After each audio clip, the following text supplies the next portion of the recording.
In Evie Pomporos, again, a former Secret Service agent. If I can continue the conversation we were having with Kristen with you regarding strengthening the security, potentially strengthening the security at the Republican National Committee, I would think there's only so much you can do, considering it was already a high threat environment. What sort of options will the Secret Service have to spread its footprint? Well, here's the thing. They're going to do more and a lot more. So there is a lot more that can be done. For one, it's not just the U.S. Secret Service that's got the manpower. The majority of the manpower doesn't come from the Secret Service. The majority of the manpower comes from the local police department, the men and women that work locally and for the state. So you're going to see an upscale of the state and the local police entities coming in to secure the RNC. That's where the upscale is going to take place, because they too don't want anything happening on their watch, on their ground. The U.S. Secret Service and all, it's maybe a couple of thousand agents. It's not a big agency. Yes, are they elite? Are they tactically trained? Absolutely. But in the end, they work together and in harmony with all the local entities. The local departments, the local police, the state police, they're the one who come in with the manpower. And that's what you're going to see. You are probably also going to see a lot of uniforms. And why am I saying this? When you do a security venue, you design your security plan around a lot of different things. One of the things you think about is uniforms. How many uniforms do I want? I want a lot of uniforms. Do you know why? Something as simple as seeing men and women in police uniforms is a massive deterrent. So you're going to see this huge footprint. Now, this is also important because when you have an incident like this, now you have to worry, Lester, about copycats. We don't typically see these incidents, right? Last one we saw really was Reagan. These happened very over decades. We've just had one. So now everybody's concern is somebody else going to get the idea that they can do this? Because what's happened is somebody did this. Another person who has an unhealthy or special interest in one of these protectees is going to say, huh, this guy did it, or gal, we don't know. I think I can do it too. And so now we have to worry about copycats, other people who are going to think that they can do this. So you've got this concern. Now, going back to the investigative arm of it, you're going to look at, well, the FBI is really going to be the investigative entity here. And this is why some people would presume the Secret Service would be. They are not. By design, FBI comes in. This is kind of a checks and balances system, because let's say, and we're not saying any of this is true, but the Secret Service can't investigate itself. The FBI is going to look at how did this happen? Did all the security measures go into place correctly? If there was a special interest, if there were people of interest that the Secret Service was looking at, did they vet all these people correctly? So you want an outside entity like the FBI to come in to do this investigation. It's a checks and balances system. Now, also in the Secret Service, there's a protective intelligence arm. What does that mean? These are the men and women that look at the threats that come in. As you can imagine, protectees, presidents, former presidents, all sorts of folks, there are a lot of threats that come in. And one of the issues is, what should we pay attention to, and what is nothing? And it can be a really difficult thing to determine. What do I follow up on? What do I think is minimal or not as important? So they're going to go back and they're going to look. This individual, were they of any interest? Were there any indicators of this specific person? Had they made any comments, posts? What was going on?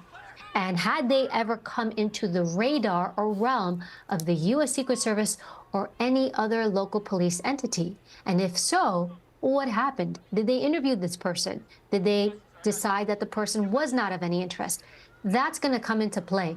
And even when it comes to protective intelligence, they classify people. Now, I can't get into the nuances for, classified reasons, but there's a way to classify folks, whether somebody is considered a really high threat. You know what? This person is super dangerous. We have to be careful. We want police involved. Maybe if there's a mental health issue, because it does happen, a lot of the threats that do come in tend to be tied to mental health issues, unusual or unhealthy interests in the people that the Secret Service protects. Evie, let me ask you, how big a chill do you think this has cast over people who do what you do, people who work in the Secret Service and run these security operations to see one of their protectees being taken to a vehicle bloodied, how does that affect the people that do this? It's a big deal. It's a massive big deal. I mean, as I'm sitting here, I've been on standby with you guys. My phone's blowing up. All the former agents or people I know, can you believe this happened? Can you believe this? This is not a small thing. It really isn't. I know we're breaking it down play by play, but from the protective realm, this stuff does not happen. It doesn't happen, and that's a good thing. You know why? Because security plans are put into place so you can minimize this stuff. But I have to say, you can only control so many things. These open rallies, they are really difficult. And I wonder if moving forward, we're going to see less and less of these. You know, Lester, in your time when you did your reporting, and when Kristen was talking before, I actually worked alongside Kristen when I was still in the Secret Service and she was in the press pool. You will see often Secret Service and staff kind of almost negotiating. Well, we don't want to do this. Well, we want to do that. And it's this back and forth. And you can see now a little bit of a reality check, or as Kristen was saying, a reset, where staff and White House officials who tend to think sometimes from a security standpoint, and I would hear too, come on, that's too much, it's not going to happen. You're going to see them now pull back and acquiesce a little bit more and listen and not fight back as much when the Secret Service says, hey, this isn't a great idea. Does the Secret Service have to educate the protectees? Are they, do they get a briefing about what to expect if something like this occurs, what to do, how to react? They do get a briefing. They obviously know where to stand, where not to move. So if you look at podiums, and again, a lot of the podiums, not this one specifically, but most podiums, especially the president, a lot of them are ballistic in nature, so they understand, hey, when you're speaking, don't step away from the podium, or if they do step away, it's choreographed. Not all protectees are the same. There are some protectees that really listen, they follow the script, they don't go off script, they do and they move as you think they're going to do. And there are some that, well, you have, and they will do what they want. Now, you have to manage both, but when you do have, I don't want to say that they're wild cards, but when you have that protectee who decides, I'm going to stay on this rope line a little longer, or I'm going to make a beeline and go shake these people's hands, or I'm going to walk away and do this, does that kind of make the hair stand in the back of your neck? It absolutely does. It causes issues. And of course, we know that within the next few days, there will be a vice presidential running mate selected by Mr. Trump, and that will be one more candidate you'll have to protect.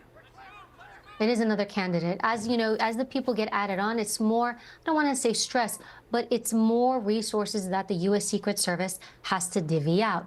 And look, right now, it's all hands on deck. Anytime it's a campaign year, it's all hands on deck. And a lot of people don't know this, Lester. U.S. Secret Service, they have an investigative arm. They're actual criminal investigators. They work criminal investigations, fraud, counterfeit money, all sorts of things. Actually, they were created April 14th, 1865. President Lincoln was the one who created the U.S. Secret Service. And their mission was to combat counterfeit currency. It wasn't protection. Protection came later, many years later, because there were so many different assassinations and assassination attempts made on presidents or presidential candidates that the government stepped in and said, U.S. Secret Service, will you now do protection?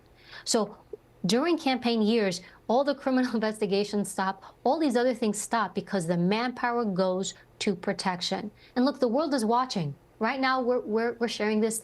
Everybody's watching. The world is watching. And one of the things is, this is truly a symbolic thing. You know, often people would say to me, how could you take a bullet for this person or that person? They would see it on a very individual or personal level. You don't take a bullet for the person. It's something bigger.